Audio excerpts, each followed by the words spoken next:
नमस्कार, स्वागत है आप सभी का। यूपी एएनएम 2022 9212 वैकेंसी के रिजल्ट को लेकर के हमने आयोग से पता कर लिया है। और हम आपसे बार बार कह रहे थे कि बाकी लोग क्या बता रहे हैं आप उससे परेशान मत होइए। जो हमने आपको बहुत पहले बताया हुआ है, लगभग आज से सप्ताह भर पहले जब न्यूज़पेपर में आया था, उसके भी 2-3 दिन पहले हमने आपको सूचित किया था, सूचना दी थी। तब भी हमने आपसे यही कहा था कि आप सभी 10 जुलाई तक का वेट कर लीजिए। और अभी भी हम आप सभी से यही कहेंगे कि आप सभी 10 जुलाई तक का वेट कर लीजिए। मुख्यमंत्री जी की 100 दिन की कार्य योजना में बहुत सारे उसमें कार्य सम्मिलित हैं, जिसमें विभिन्न आयोगों की भर्तियां भी शामिल हैं। समीक्षा बैठक भी उन्होंने कर ली है सभी विभागों के अध्यक्षों के साथ, सचिवों के साथ में या चेयरमैन के साथ में। वहाँ पे निर्देश भी है कि जितना काम बचा है उसको भी जल्द पूरा कर लिया जाए।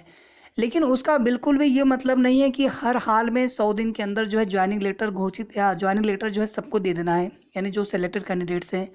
तो उसमें जहाँ तक काम हुआ रहेगा उतनी वो रिपोर्ट कार्ड के अंतर्गत वो चीज़ें बताएंगे। और आज कल भी हमने कहा था कि कल भी आपका रिजल्ट नहीं आने वाला है, आज भी आपका रिजल्ट आने के चांस हमने बहुत कम, ये मैंने 2 वर्ड यूज किया था, बहुत कम चांस है। आप लोग पूछ रहे थे इसलिए हमने पता किया। कल के लिए भी चांस बहुत कम है। एक किसी बहन का कमेंट आया था, उन्होंने कहा कि नहीं कल रिजल्ट आ जाएगा। ऐसी कोई भी जानकारी आयोग में नहीं है, ना ही आयोग ने कल रिजल्ट देने के लिए कोई भी उनकी तैयारी पूरी हुई है। तो ये जो भी आपने जहाँ से भी आपको पता चला होगा, हम ये नहीं कह रहे, लेकिन इस प्रकार की कोई भी चीज़ें आयोग से नहीं पता चल पा रही हैं कि कल आपका रिजल्ट आने वाला है। बाकी आयोग के ऊपर है, अगर वो चाहे तो 2 दिन में 3 दिन में परिणाम आपका तैयार करके अंतिम जो फाइनल रिजल्ट है डिक्लेयर कर सकते हैं। वीडियो को आप सभी पूरा देखिएगा, वीडियो को आप लोग स्किप मत करिएगा। आप लोग वीडियो स्किप करते हैं तो आधी अधूरी जानकारी आप तक जाती है। क्योंकि हम आगे जो कुछ भी चीज़ें आपको बताने वाले हैं बहुत ही महत्वपूर्ण, रिजल्ट डेट को भी लेकर के बताएंगे और रिजल्ट आपका किस प्रकार से आपका रिजल्ट तैयार हो रहा है उसको भी लेकर के बात करेंगे।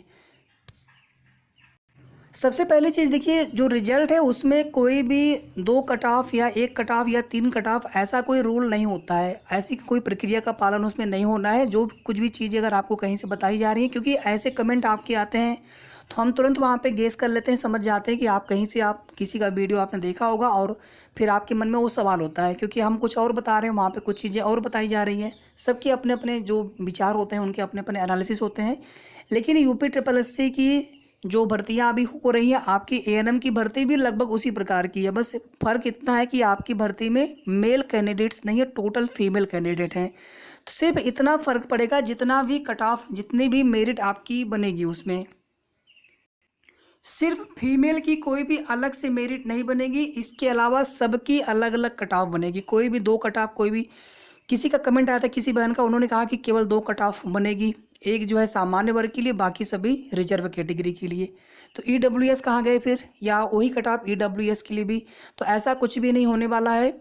ये कोई भी रूल ऐसा नहीं होता है। इस तरह की जो भी चीज़ें लोग बता रहे हैं अपने हिसाब से, वो सिर्फ वही जान सकते हैं। आयोग में ऐसा कोई भी कार्य, ऐसी कोई भी चीज़ें नहीं है। जनरल हो गया, ओबीसी हो गया, ईडब्ल्यूएस हो गया, एससी हो गया, एसटी हो गया, फ्रीडम फाइटर और एक्स सर्विसमैन। फीमेल का छोड़ दीजिए, पीएच पे कोई सीट नहीं, इसलिए पीएच का छोड़ दीजिए। 2 की जो है कट ऑफ नहीं बन रही है फीमेल की, इसलिए क्योंकि सभी कैंडिडेट्स ही फीमेल है, तो फीमेल की कोई अलग से कट ऑफ नहीं बननी है। नहीं तो यूपी ट्रिपल एस की हर भर्ती में फीमेल की कट ऑफ अलग से बनती है। जूनियर असिस्टेंट 2016 का छोड़ दीजिए, उसमें नहीं बना था। पीएच में कोई सीट नहीं, इसलिए पीएच की कोई भी कट ऑफ अलग से नहीं बननी है। बाकी सबकी अलग अलग कट ऑफ होगी। अब वो बात अलग है कि जनरल, ईडब्ल्यूएस, ओबीसी की कट ऑफ सेम चली जाए, क्योंकि आप देखेंगे बहुत सारी भर्तियों में ये शिकायतें होती हैं ओबीसी कैंडिडेट्स की कि उनकी जो कट ऑफ होती है जनरल की बिल्कुल बराबर चली जाती है। तो क्या उनकी ओवरलैपिंग नहीं हुई? आपके मन में सवाल आता है ना कि ओवरलैपिंग हुई कि नहीं हुई। देखिए होता क्या है, यूआर की जो जनरल की कोई सीट नहीं होती है, हमेशा सीट होती है यूआर की, अनारक्षित वर्ग की सीट होती है, मतलब ओपन कैटेगरी इसको बोल लीजिए, ओसी बोल लीजिए इसको आप, या फिर इसको आप यूआर बोल लीजिए, जिस पर general, OBC, SC, ST, freedom fighter, ex serviceman सभी रिजर्व कैटेगरी के कैंडिडेट्स, अगर आप यूआर की जो क्राइटेरिया होती है, जैसे आयु सीमा हो गया, यूआर अन्य क्राइटेरिया, यूआर की मेरिट में अगर आप आते हैं तो आपकी ओवरलैपिंग होती है। अगर आप नहीं आते हैं तो फिर आपको अपने कैटेगरी में ही फाइट करना होगा, भले ही आपकी कट ऑफ कितनी जा रही है। तो ये जो रूल है आरक्षण का, रिजर्वेशन का, यूपी ट्रिपल एससी का, हम आपको वो बता रहे हैं। तो इसका मतलब ये बिल्कुल नहीं हुआ कि इन तीनों की एक कट ऑफ यहाँ पर रखी गई थी, ऐसा बिल्कुल भी नहीं है। कट ऑफ जो भी जाए लेकिन सबकी अलग अलग कट ऑफ बनेगी। सबसे पहले सबकी कैटेगरी में जो है सबको सिलेक्शन मिलेगा। जो एमआरसी होंगे, मतलब एमआरसी का हमने फुल फॉर्म भी आपको बताया था, मेरिटोरियस रिजर्व कैटेगरी।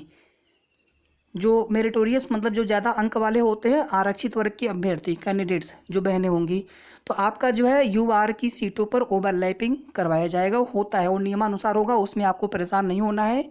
और मैं फिर से रिपीट कर रहा हूँ, मेरिट कट ऑफ बहुत हाई नहीं जाने वाली है। और एसटी, फ्रीडम फाइटर और एक्स सर्विस में ये 3 ऐसी कैटेगरी है, आपके चाहे कितने भी नंबर हों आपका सिलेक्शन हो सकता है। अदर कैटेगरी जैसे ईडब्ल्यूएस है, एससी है, अगर आप 30 के आसपास भी हैं, अगर आप 25 के ऊपर भी हैं, 25 के नीचे हैं तो थोड़ा सा उम्मीद कम है। लेकिन किसी को निराश नहीं होना। पहली बात तो जितना भी हमने आपको एक्सपेक्टेड कट ऑफ बताया है, किसी को निराश नहीं होना है। आपको पहला चीज़ तो आपको उम्मीद रखना है, आपको होप रखना है। सेकेंड चीज़, आपको तैयारी अपने आगे की करते रहनी है, क्योंकि सभी को पता है कि कुछ न कुछ कैंडिडेट्स यहाँ से बाहर होंगे, सबका नहीं हो पाएगा। डीबी जो रिजेक्ट वाला बात है, उसमें जिनके डॉक्यूमेंट्स में ज़्यादा गलतियां होंगी, अधूरे होंगे या डॉक्यूमेंट्स उनका प्रॉपर नहीं दिया गया होगा, जिनका ओके कर दिया गया था, बहुत ज़्यादा कोई प्रॉब्लम नहीं थी, कोई छोटी मोटी किसी ने, देखिए अब गलतियां आप लोगों ने कितनी की हैं। स्वप्रमाणित फोटोकॉपी देना था, वो गलती है। कहीं पर सिग्नेचर छूट गया है, तो कहीं पर कुछ भरने में छूट गया हमसे, तो कहीं पर फोटो प्रमाणित स्वप्रमाणित करके देना था, वो छूट गया हमारा, तो कहीं पर हमने कास्ट सर्टिफिकेट कुछ देने में छूट गया हमसे, ऐसा भी हुआ है। कहीं पर एफिडेविट देना हम भूल गए, कहीं पर फोटोकॉपी दे दिए, कहीं पर एफिडेविट पे सिग्नेचर हम नहीं कर पाए थे। बहुत सारी गलतियां आप लोगों ने की हैं, जो गलतियां आपको नहीं करनी थी। हमने कम से कम सैकड़ों बार, मतलब डेली जो है हर वीडियो में 2-3 बार चीज़ों को हम रिपीट करते हैं। हमारी आदत है कि हम एक ही चीज़ को 2 बार 3 बार ज़रूर बताते हैं, ताकि क्योंकि आप वीडियो पूरा आपने देखा कि नहीं देखा, आपने स्किप किया था, ताकि आपसे वो पॉइंट छूटना नहीं चाहिए। इसीलिए वीडियो थोड़ा सा हमारा बड़ा भी हो जाता है, लेकिन हमारी कोशिश होती है किसी भी बहन के पास कोई भी जो है ऑथेंटिक जानकारी जाने से न छूटे, सभी के पास वो इन्फॉर्मेशन पहुँचे, सभी के पास वो जानकारी जाए।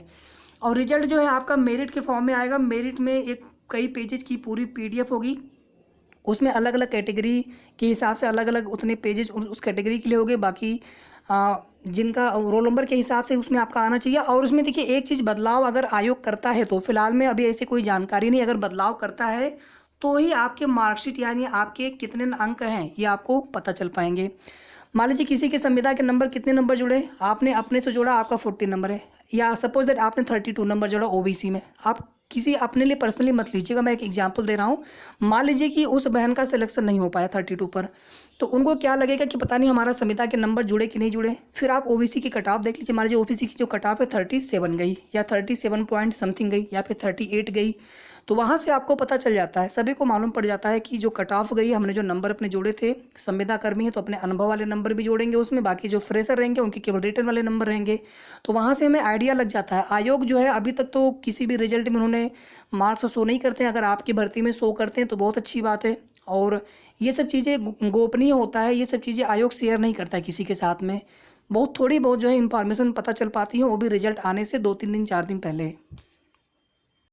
तो रिजल्ट केवल उनका ही आने वाला है जो लोग मेरिट में होंगे, जो लोग कट ऑफ के ऊपर होंगे, ठीक है।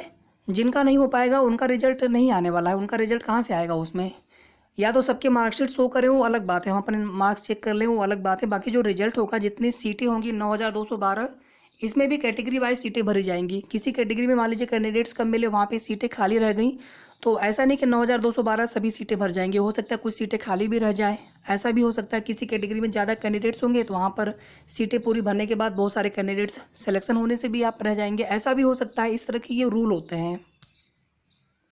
रिजल्ट पे जो है आपके अभी लगातार काम चल रहा है। अभी तक हम ये नहीं कह सकते कि आपका रिजल्ट जो है बिल्कुल फाइनल हो चुका है, ऐसा हम नहीं कह रहे हैं। बाकी कुछ लोग बता रहे हैं तो वो चीज़ें गलत बता रहे हैं। अभी रिजल्ट पे पूरा काम हुआ नहीं है। और अभी जो 3 तारीख वाला एग्ज़ाम है, आप लॉजिकली सोचेंगे आपको समझ में आ जाएगा। 3 तारीख को एग्ज़ाम है सहायक बोरिंग टेक्नीशियन वाला, उसके बाद ही रिजल्ट आपके आने के चांस सबसे ज़्यादा हमने पहले से बता रखे थे कि आप 5 जुलाई तक आप कम से कम वेट करिए। बाकी हमने 10 जुलाई आपसे बोला हुआ था, अभी 10 जुलाई आपका बहुत दूर है। 5 जुलाई तक आप कम से कम वेट करिए, और 5 जुलाई से पहले अगर आ जाता है तो बहुत अच्छी बात है, लेकिन आज नहीं आने वाला है, कल भी आने के चांस बहुत कम है। अगर आने वाला होगा या कोई भी अगर जानकारी, हालांकि अभी तक तो ऐसा कुछ बताया नहीं गया कि हम कल रिजल्ट देने वाले हैं, 1 दिन 2 दिन पहले मालूम पड़ जाता है। तो थोड़ा सा आप सभी धैर्य बनाए रखें, और जैसे ही कोई भी कन्फर्म अपडेट मिलेगी कि हाँ रिजल्ट हम कल देंगे, परसों देंगे, या जिस दिन भी देंगे, हम आपको सबसे पहले बताएंगे।